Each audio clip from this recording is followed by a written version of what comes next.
Panama City gives you choices, from vibrant neighborhoods to modern comforts, with a lifestyle that can fit the way you want to live. This Panama Cost of Living series shows you where your money goes, from the city to the beaches to the mountains and the practical towns in between. Welcome to this explainer. So you're mapping out a move to Panama City, right? And if you've been doing your research, you've probably seen a million wildly different numbers floating around online. Well, today we're diving into the absolute latest 2026 data to demystify exactly what it costs to relocate. We are clearing the air and bringing you the real receipts. Our roadmap for today is pretty straightforward. We'll set the urban baseline, compare premium high-rises with central professional hubs, check out the value in residential areas, and then, my favorite part, expose those hidden budget busters. Finally, we'll figure out if Panama City is actually the right fit for you. All right, let's jump right into Section 1, the urban cost baseline. Okay, welcome to the great Panamanian paradox. You might be coming in expecting this extreme, dirt-cheap affordability. And hey, that absolutely exists out in the countryside. But the capital? It's gonna hit you with a highly developed, Miami-like reality.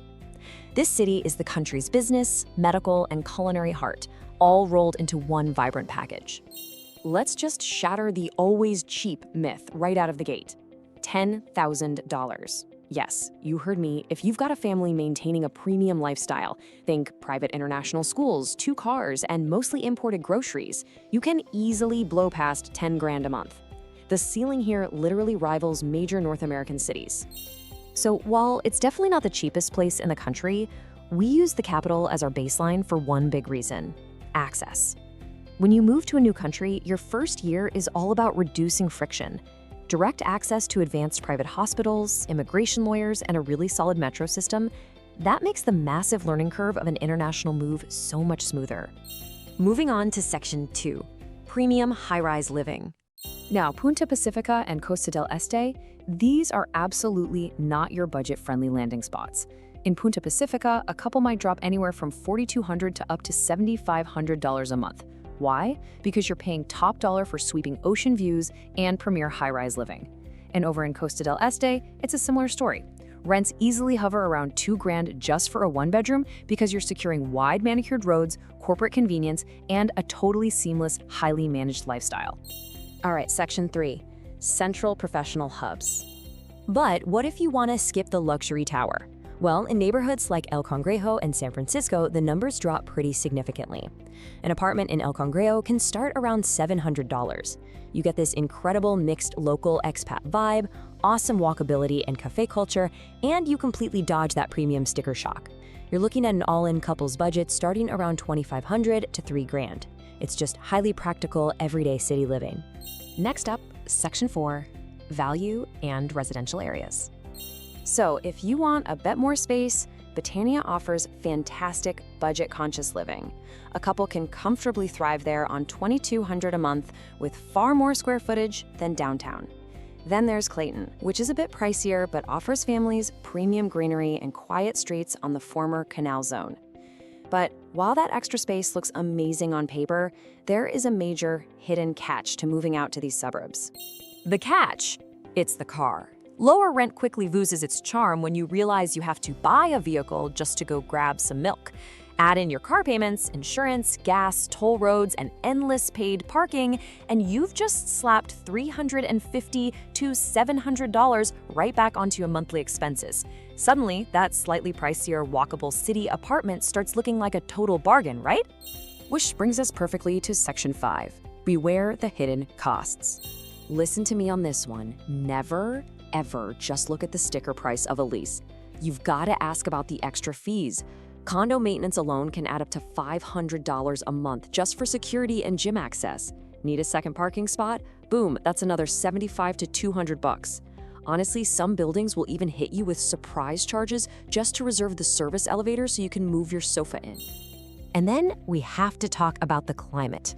Relying heavily on air conditioning, especially in larger or poorly insulated apartments, will literally melt your budget. With careful use, you're looking at maybe $120 to $220 a month. But if you try to forcefully replicate a chilly North American autumn inside your tropical condo, you're easily staring down a $450 electricity bill. Your grocery cart is really where your lifestyle reveals itself. If you shop local Panamanian goods and seasonal produce, a single person can eat incredibly well on $300 to $500 a month. But the absolute second you demand imported berries, European cheeses, and all your favorite foreign brands, a couple's grocery bill will violently spike up to $1,000 or even $1,500. It's a massive jump. And for those of you with kids, prepare for the reality of private international schools. You are looking at $600 to $1,500. That is per child, per month. You can't just budget for the base tuition either. You have to factor in enrollment fees, uniforms, buses, and mandatory after-school activities. It just snowballs so fast. Finally, let's wrap this all up in Section 6. Is Panama City for you? So, putting all this together, with cheaper, much quieter options existing out in the smaller coastal towns and mountains, we really have to ask, why would anyone willingly take on the capital's budget, the traffic, and those high-rise fees? Well, Panama City is absolutely worth the premium if you fit a specific profile. Do you need regular access to English-speaking specialists or advanced healthcare? The city is a must. Are you a remote worker needing bulletproof fiber internet, a family requiring top-tier schools, or a retiree wanting turnkey lock-and-weave security? If so, you aren't just paying for an apartment here. You're paying for reduced friction and immediate access to incredible infrastructure. If you take away just one single thing from this explainer, please let it be this golden rule. Your rent is only half the story. A couple living in a cheap neighborhood who buys imported wine and eats out constantly will easily outspend a couple in a luxury high-rise who shops local. So before you finalize that relocation budget, ask yourself this one final question. Are you willing to adapt to a local way of life? Or are you just paying a massive premium to import your exact current lifestyle and drop it under some palm trees?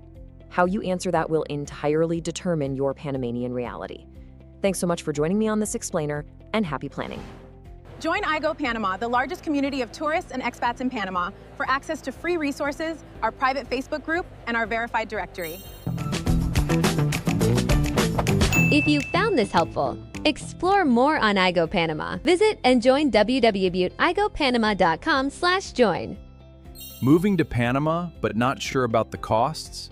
In this 6-part series, we break down the real cost of living, so you can choose the region that fits your budget. This is Live Better for Less in Panama.